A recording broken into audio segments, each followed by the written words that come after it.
Welcome to The Explainer. So today we are jumping into one of the most common, and let's be real, one of the most frustrating communication habits out there, the one-upper. We have all been there, right? We're going to break down exactly what it is, why people do it, and most importantly, what you can do about it. I mean, this quote just hits the nail on the head, doesn't it?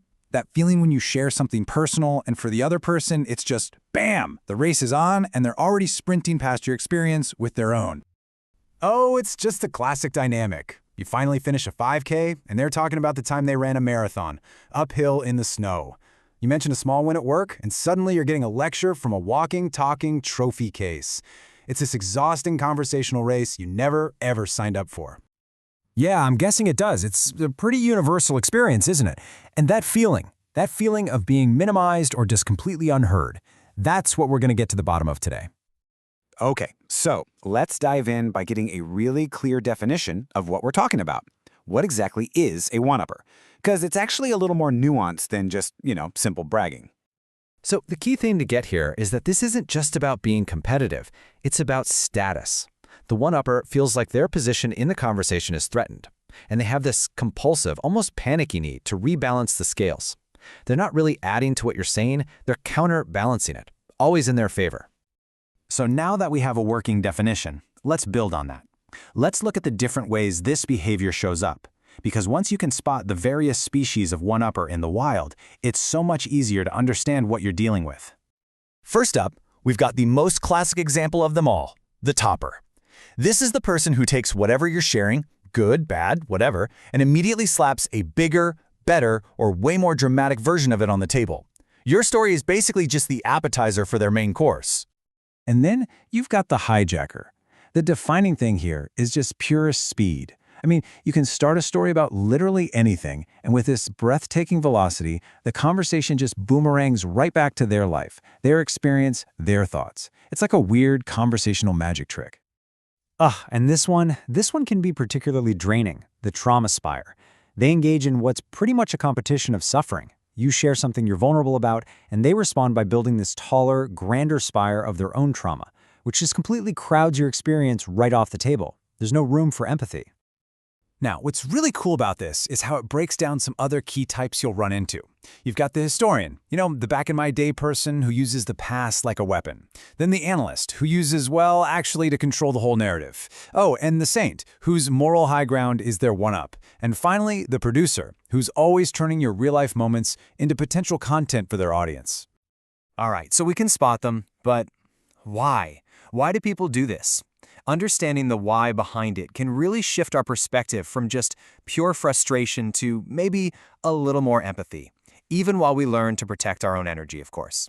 A lot of the time, it really just boils down to insecurity. It can be driven by a few things. For some people, just controlling the conversation feels way safer than actual genuine connection. For others, it's this idea of learned scarcity, this deep-seated belief that attention is a limited resource, like there's only one chair in a crowded room. Topping you becomes a way to push down their own feelings of inadequacy or to constantly pump air into a really fragile sense of self. It's almost never about malice, it's about a habit that's just been learned over time. Okay, now, this is where it might get a little uncomfortable, but I promise it's incredibly useful.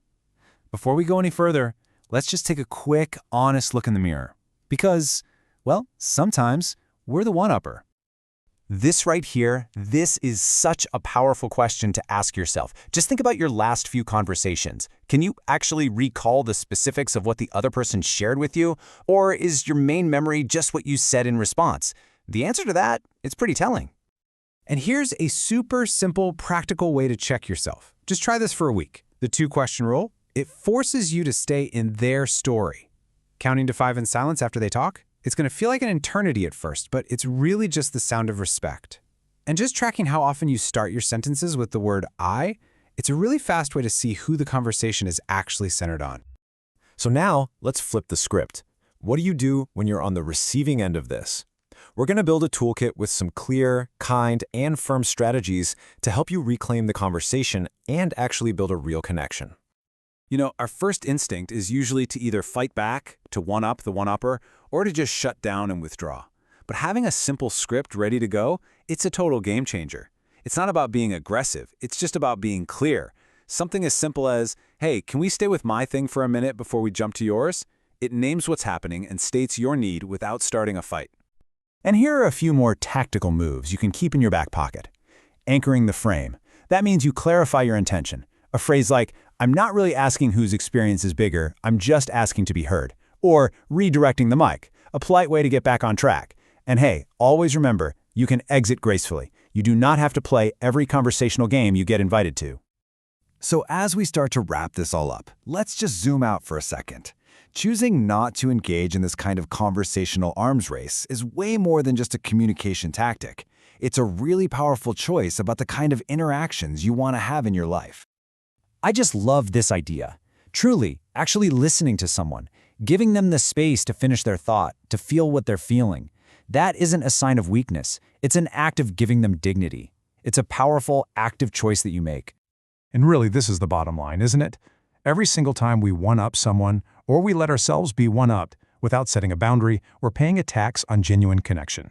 And the price is intimacy, it's vulnerability, it's real understanding. So the question is, are you willing to keep paying that tax? And we're going to end on that. Real strength, true confidence. It isn't about having the biggest story or the loudest voice in the room. It's the quiet calm to listen, to connect, and to let other people feel seen. And that, right there, that is the most powerful flex of all.